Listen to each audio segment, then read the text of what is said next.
दोस्तों नमस्कार।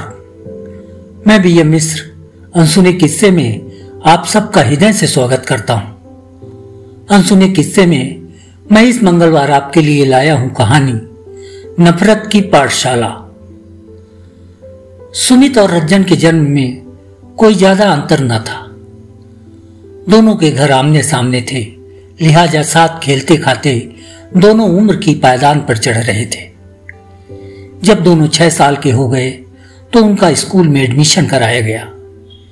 ये वो दिन था जब उन्हें पहली बार पता चला कि वो अलग अलग जाति के हैं। स्कूल में रोपे गए जाति के पौधे ने कॉलेज पहुंचते पहुंचते बड़े वृक्ष का रूप ले लिया और ये वृक्ष सुमित और रज्जन की दोस्ती के बीच दीवार बन गया। फिर राम लक्ष्मण के नाम से मशहूर ये जोड़ी कैसे हमेशा के लिए अलग हो गई, आइए सुनते हैं इस सामाजिक कहानी में। सुमित और रज्जन बीच गली में ऐसे बैठे थे जैसे किसी बड़ी मुसीबत में फंसे हुए हों। रज्जन धनुषाकार मुद्रा में था। उसने दोनों हाथ जमीन पर टिका रखे थे और पैर सुमित की पालथी पर थे। सुमित उसके तलवे को बारीकी से देख रहा था। ऐसा लग रहा था जैसे वो रज्जन के तलवे में कुछ ढूंढ रहा हो। सुमित रज्जन के तलवे को बार बार साफ करता, फिर आंख गड़ाकर देर तक देखता। उसके हाथ में बबूल का एक बड़ा सा कांटा था। वह उस कांटे को रज्जन के तलवे में चुभोकर कुछ निकालने की कोशिश कर रहा था। सुमित जब रज्जन के तलवे में कांटा जोर से गड़ाता तो रज्जन सी सी करता हुआ सुमित की ओर देखकर तेज आवाज में कहता, भाई जल्दी कर, बहुत दर्द हो रहा है। रज्जन जब दर्द से चिल्लाता तो सुमित का हाथ अपने आप रुक जाता। कांटा चुभोने पर दर्द तो रज्जन को होता, लेकिन पीड़ा के भाव सुमित के चेहरे पर उभर आते। कुछ देर रुकने के बाद सुमित रज्जन के तलवे में आग गड़ाकर फिर कुछ तलाशने लगता। करीब घंटे भर से यह सिलसिला चल रहा था। कुछ दूर पर खड़े राधे काका सब देख रहे थे। उन्होंने सोचा कि शायद दोनों कुछ खेल रहे हैं, इसलिए वो उनके करीब नहीं आए। लेकिन जब दोनों को बैठे हुए समय ज्यादा हो गया तो उनसे रहा न गया और धीरे धीरे कदम बढ़ाते हुए सुमित और रज्जन के पास पहुंच गए। राधे काका को अचानक देखकर दोनों सकपका गए। राधे काका ने पूछा, कारे रज्जन बा, का हो गया तेरे पैर में? रज्जन कुछ बताता इसके पहले ही सुमित सफाई देते हुए बोला, काका रज्जन के पैर में कांटा लग गया है, बहुत अंदर तक घुस गया है। बड़ी देर से ढूंढ रहा हूं, मिल ही नहीं रहा है। सुमित डरा हुआ था। उसके भाव बता रहे थे कि रज्जन बड़ी मुश्किल में फंसा हुआ है। राधे काका अपनी लाठी जमीन पर टिकाते हुए बैठ गए और हंसते हुए बोले, कांटा ही लगा है ना, कोई तलवार तो नहीं लगी? घंटे भर से दोनों ऐसे बैठे हो जैसे कोई बड़ी बात हो गई हो। चलो दिखाओ हमें। फिर राधे काका ने खुद मोर्चा संभाल लिया।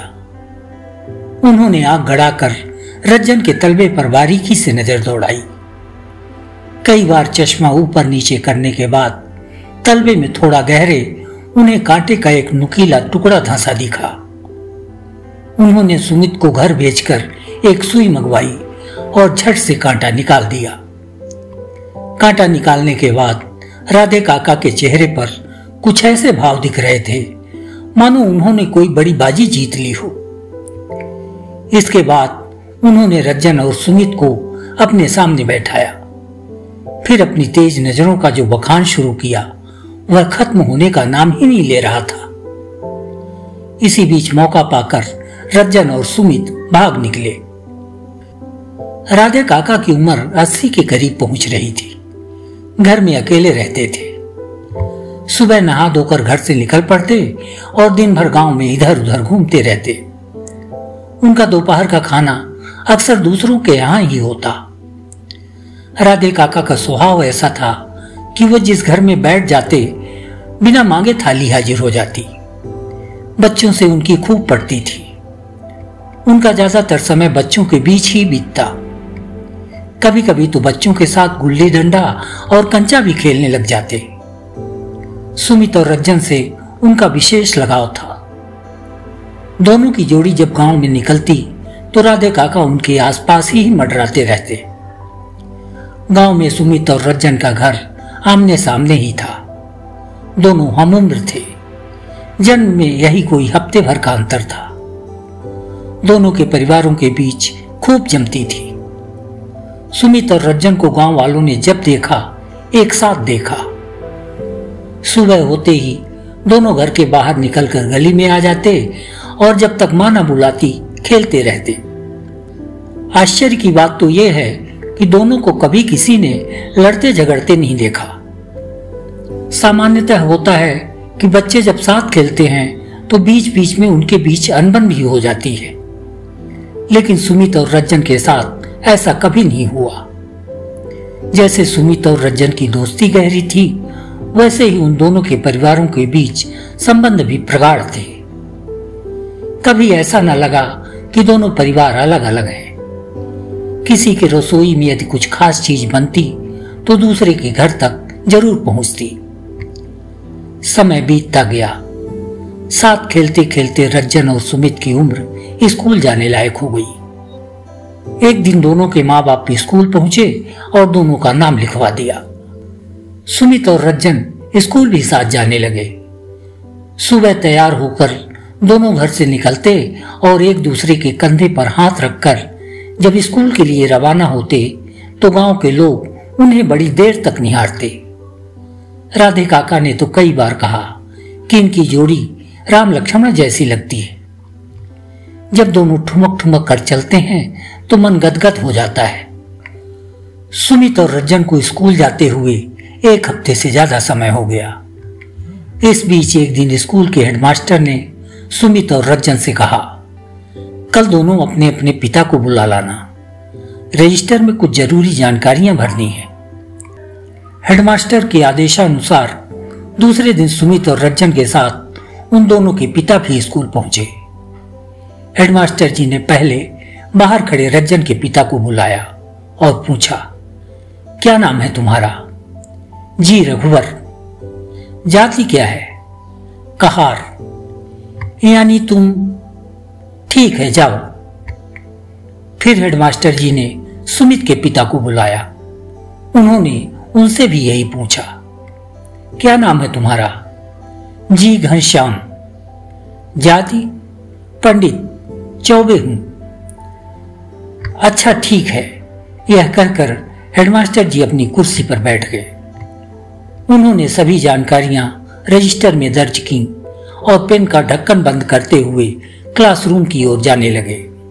तभी रघुवर ने उन्हें रोक लिया। ना हेडमास्टर साहब, आपने जाति क्यों पूछी? क्या बिना जाति बताए स्कूल में हम बच्चों को नहीं पढ़ा सकते?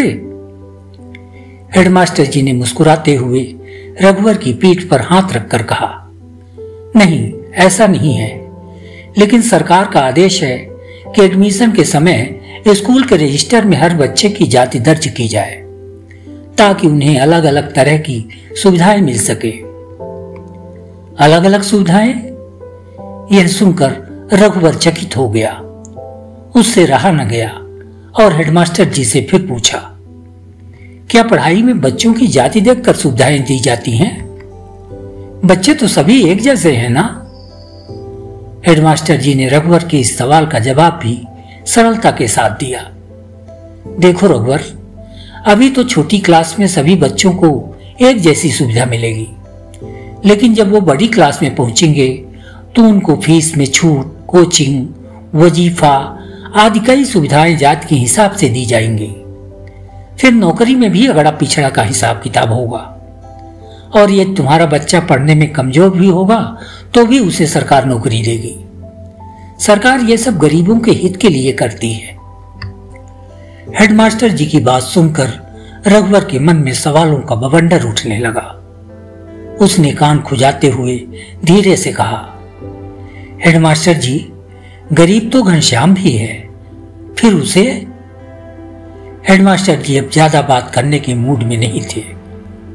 रघुवर से पीछा छुड़ाकर वो सीधे क्लासरूम में घुस गए। हेडमास्टर जी का जांच पर संपूर्ण सरकारी व्याख्यान सुमित और रंजन ने भी इत्मीनान से सुना। हेडमास्टर जी की बातें सुनने के बाद रघुवर वहीं सिर पकड़कर बैठ गया और दिमाग पर जोर लगाना शुरू कर दिया। इसके पहले तो उसे किसी ने नहीं बताया कि वह नीच जाति का है। हाँ, एक आध बार वोट मांगने आए नेताओं ने जरूर उससे कहा था कि वो कहार यानी नीच जाति का है, लेकिन अब हेडमास्टर जी ने तो रजिस्टर में लिखकर ठप्पा लगा दिया कि वह रघुवर नहीं पिछड़ा है। कुछ ही देर में रघुवर उठा और घनश्याम का हाथ पकड़कर घर की ओर चल पड़ा। रात में रघुवर जब सोने के लिए गया तो चुपके से रंजन भी उसके बिस्तर पर आकर लेट गया। उसने रघुवर के सीने पर हाथ रखकर धीरे से पूछा, पप्पा, ये कहार क्या होता है? हेडमास्टर जी को तुमने बताया कि मैं कहार हूं और सुमित पंडित। हम दोनों तो एक जैसे हैं, साथ खेलते हैं, साथ खाते हैं, फिर हम दोनों की जाति अलग अलग क्यों है? रंजन को प्यार से थपकी देते हुए रघुवर बोला, बेटा अभी सो जा, सुबह बताऊंगा। लेकिन रंजन कहां सोने वाला था।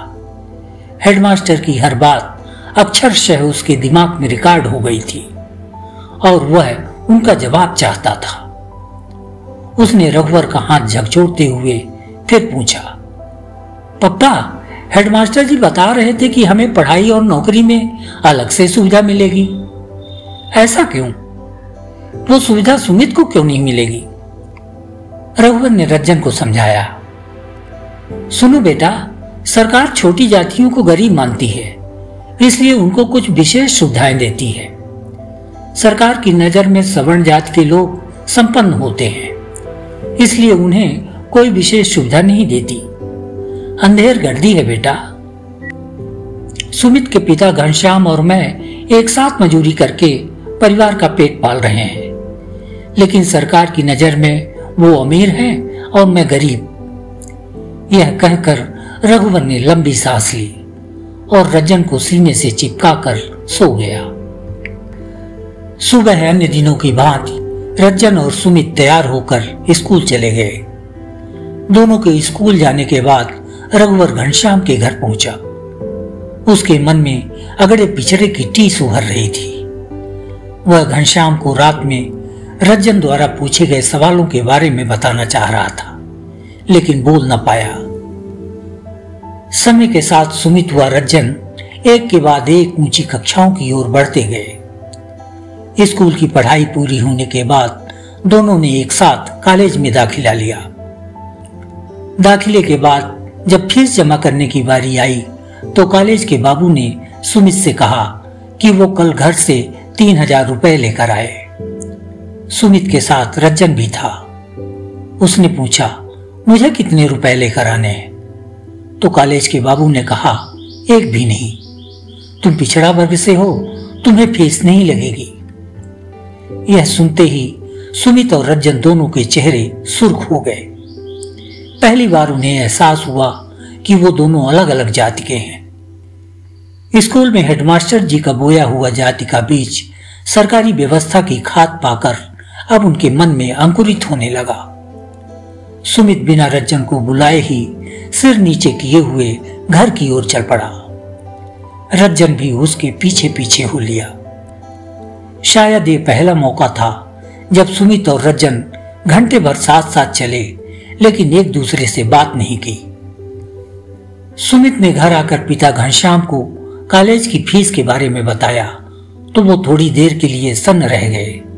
बेटा, इतना पैसा कल तक कहां से मिल पाएगा? कॉलेज में कहकर थोड़ा सा समय और ले लो, कहीं न कहीं से इंतजाम करूंगा। सुमित ने कोई जवाब नहीं दिया। फीस का इंतजाम न होने के कारण वह दूसरे दिन कॉलेज नहीं गया। यह बात जब रघुवर को पता चली तो वो घनश्याम के पास आए। घनश्याम, चिंता मत करो, 3000 रुपए कौन सी बड़ी रकम है, हम दोनों मिलकर इंतजाम कर लेंगे। ये सुनकर घनश्याम को लगा जैसे रघुवर ने उसके दर्द पर कोई तेज असर वाला मरहम लगा दिया हो।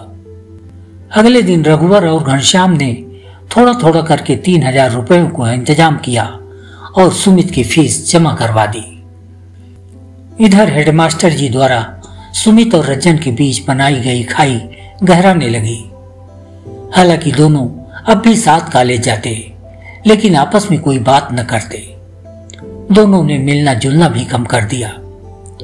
कॉलेज से लौटकर दोनों अपने अपने घर आते और भीतर घुस जाते। न पहले जैसी लंबी बातें, न मस्ती, न ही गले में हाथ डालकर गांव की तफरी, सब कुछ बंद। अब गांव वालों को राम लक्ष्मण की जोड़ी दिखनी बंद हो गई। इसके बावजूद रघुवर और घनश्याम को अब तक एहसास नहीं हुआ कि सुमित और रज्जन के बीच दूरी बढ़नी शुरू हो गई है।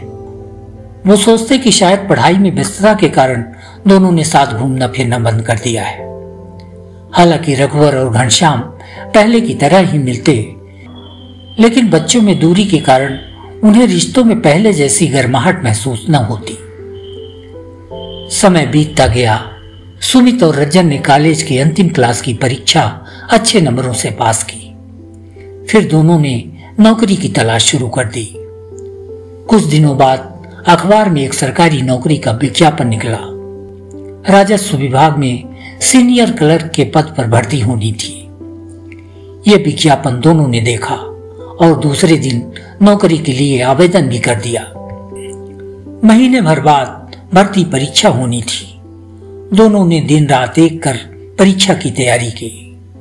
रिजल्ट आया तो मेरिट लिस्ट में सबसे ऊपर सुमित का नाम था। रज्जन का नाम दूसरे नंबर पर था। उसे सुमित से 2 नंबर कम मिले थे, लिहाजा सुमित ने यह मान लिया कि यह नौकरी उसे ही मिलेगी। वह खूब खुश था। नियुक्ति पत्र पाने के लिए मन ही मन अकुला रहा था। इसी बीच एक दिन जब वह घर के सामने बैठा था तो रज्जन दौड़ता हुआ आया और सुमित के गले लगकर उससे लिपट गया। रज्जन अपने साथ मिठाई का डिब्बा भी लिए हुए था। मिठाई के डिब्बे को सुमित की ओर बढ़ाते हुए रज्जन ने कहा, भाई मेरी नौकरी लग गई है, लो मिठाई खाओ। कल मुझे ऑफिस में सीनियर क्लर्क के पद पर ज्वाइनिंग देनी है।